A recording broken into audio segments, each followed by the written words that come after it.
Hey guys, this is Eric Johnson. I want to talk to you about my testimonial with the Holy Spirit and how the Holy Spirit sobered me instantly from psychedelics. Now, I'm going to start with the very beginning of my story, work all the way up to the what happened.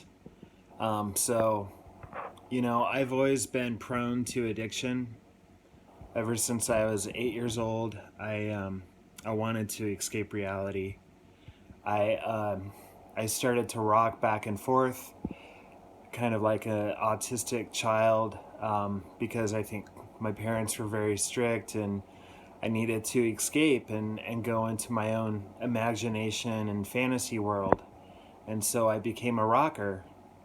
And when I was 12, I discovered heavy metal or hard rock, and I was just enamored with the music. It just took me away. It just made the rocking even better. It was, it just added to the rocking. And music was so powerful for me. I remember just being so mesmerized. But it was the wrong kind of music. I started listening to Iron Maiden and Ozzy and Judas Priest, and they all sang just corrupt stuff. It was really dark. But I wasn't a type of person to listen to the lyrics, and a lot of the lyrics I couldn't even understand or hear because over the drums and the guitar. Um, I became a drummer myself when I was 12, and so when I listened to songs, I basically just listened to the drummer. But subconsciously, I know that a lot of those messages got inside of me. And when I was 17, I discovered alcohol, and that was like the biggest, most magical thing in my life at that point. It was like a magic carpet ride. I thought I was immortal. I thought I was invincible. But I started to do really bad things with it. I used to, rip off things. I would steal bicycles, and eventually I broke into houses while buzzed. And so by 18, I drop out of high school, and I'm rocking, I'm listening to hard rock, and I'm drinking.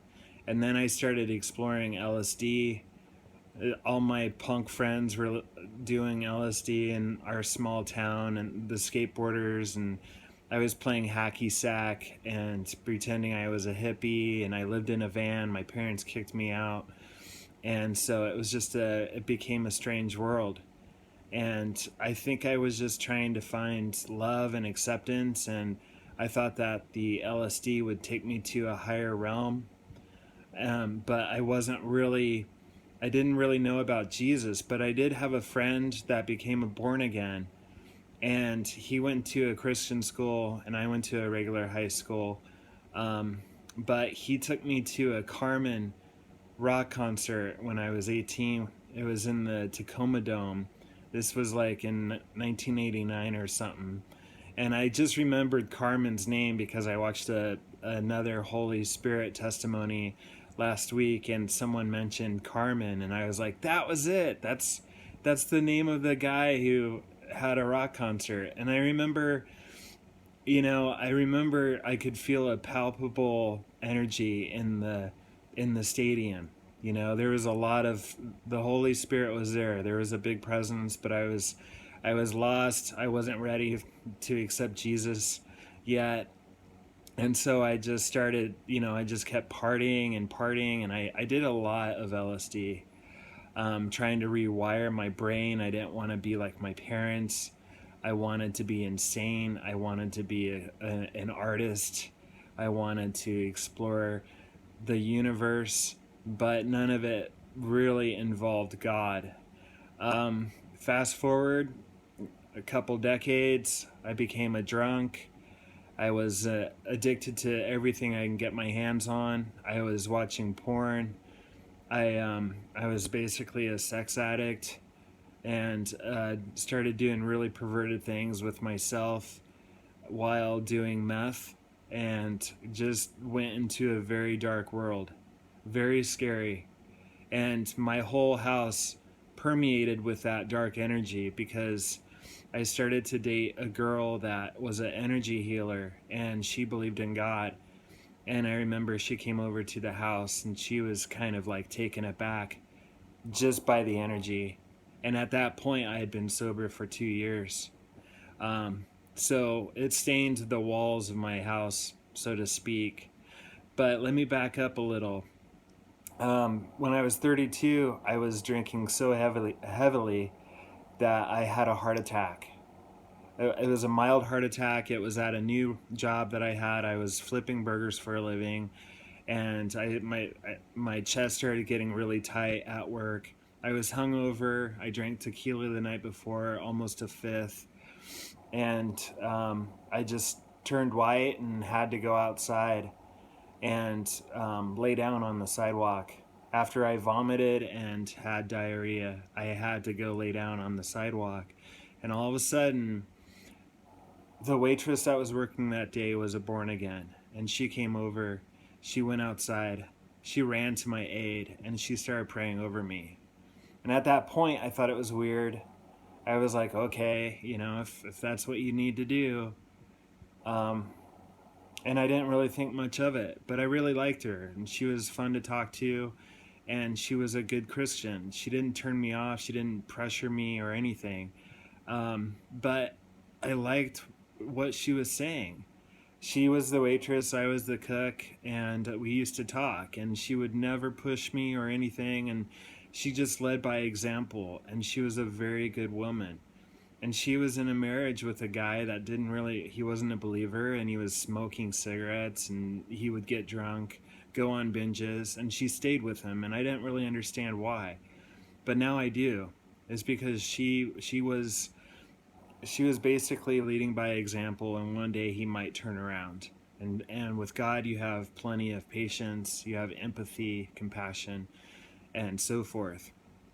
So I had the heart attack, but it didn't slow me down. I started to drink even heavier, and I stopped eating because I didn't want to ruin the buzz. Um, I did that for 4 years. I drank heavier than ever from 32 to 36, and finally one day I quit drinking cold turkey. Um, my last day of drinking, I had 2 beers, and that probably saved me because cold turkey, when you drink that heavy, you can die from the withdrawals. The doctor said I'm lucky to be alive. Um, so when I got sober, I basically hid from people, and I just worked and went home. I worked and went home, and I was still watching porn. Didn't really think about God at all. And then I started dating the my current wife, energy healer, and um, she basically started when we started dating. She turned me on to plant medicine, aka San Pedro, which is like a little not as strong as peyote, but it's a plant medicine. She turned me on to spiritual plant medicines. We went to Peru. I did ayahuasca. I was really trying to find uh, a solution now at this point because of my social anxiety. See, when I got sober, I never learned coping skills. I never learned social skills. Um, I started drinking when I was 17. My parents never had friends come over, so I didn't really socialize. And so when I discovered alcohol, I just hid behind alcohol and rocking and music. And I had friends, but it was more like one-on-one friendships. I could never do groups. If a group of people came around, I would always just ride away on my bicycle. I'd be like, see you later. And I hid from people. And so when I got sober, I had a panic attack around my parents. And I didn't know what it was. And I was really scared. So I started to look into self-development and learn about social anxiety and how I can become a better person.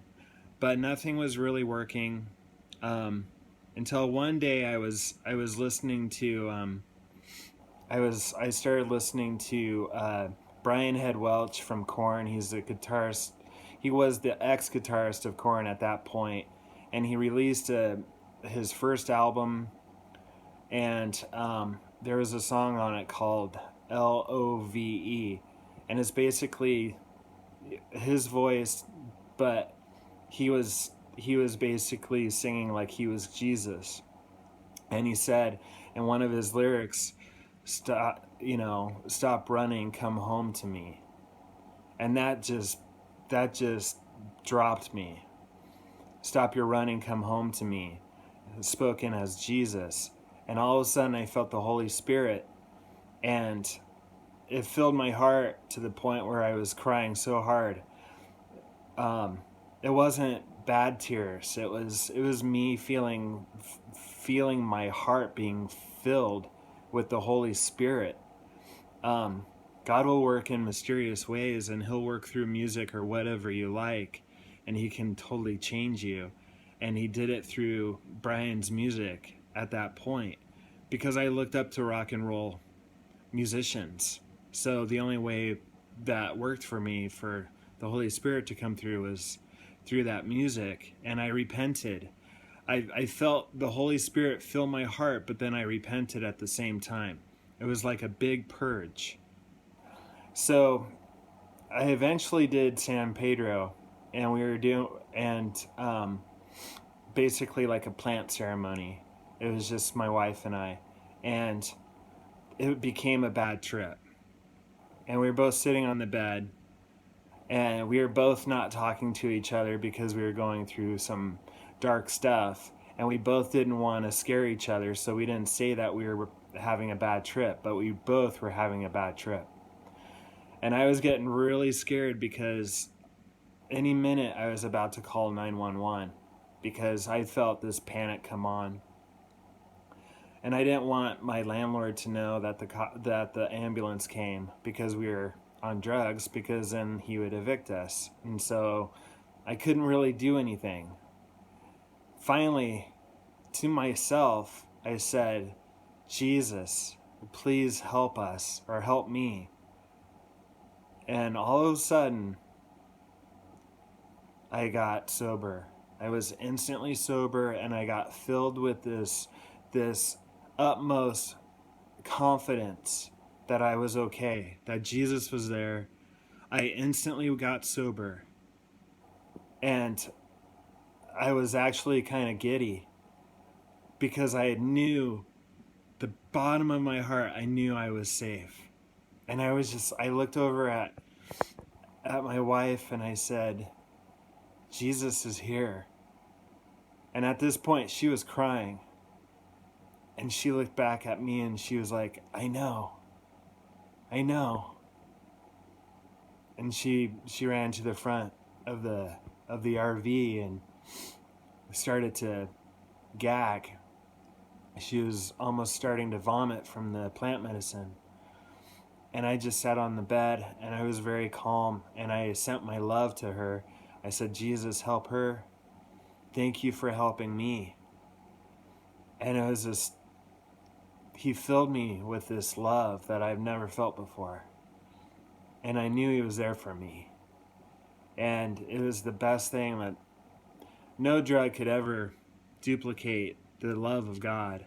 And I knew at that point, without a shadow of a doubt, that God was real. And since then, he's come into my house a couple times. One time I was doing a archangel meditation on YouTube, and I was laying on the floor with my eyes closed.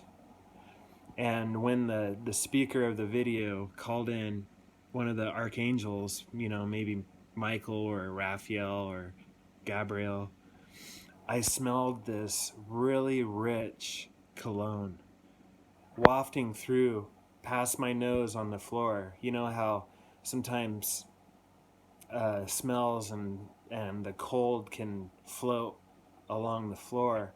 I smelled this cologne that was from ancient times, and I knew it was one of the angels, because when you call on the angels, they come into your room. So if you ever feel like you're under a demonic attack or anything, you can always call on Archangel Michael or Archangel Gabriel, and they will assist you. And I smelled the cologne, and it smelled so wealthy in a spiritual sense. And I knew that they were there. And ever since then, I've worked with the angels and the Holy Spirit and definitely Jesus. So guys, if you're trying to find God through drugs, you don't need you don't need the drugs. You don't need the drugs. All you have to do is just sit still and ask Jesus back into your life. It's not about church, it's not about religion, it's about a relationship with the Father, and he loves you so much that it will fill your heart more than you've ever felt before, and it's worth everything in this world. I mean, it's worth everything in this physical world to find that love, and no drug can replace it. So thanks for watching, guys, and God bless you.